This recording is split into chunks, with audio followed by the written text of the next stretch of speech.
Ang ganda ng ngitian natin ngayon, boss ah.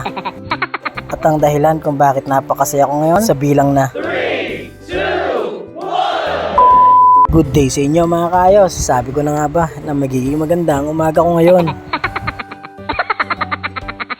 Parang ewan lang no. At alam niyo ba ang dahilan kung bakit napakasaya ko ngayon? No. So tara, sabay-sabay natin tignan gamit ang screen record. Pupuntahan ko ang aking profile at tignan niyo mga kaayos. 5.4k followers na tayo mga kaayos. Isang congrats naman dyan. Nagpapasalamat nga pala ako sa inyong lahat mga kaayos. At dahil sa inyong mga taga-suporta ko, ay unti-unti ko nung naabot yung criteria ni Meta. Maraming salamat po. Thank you.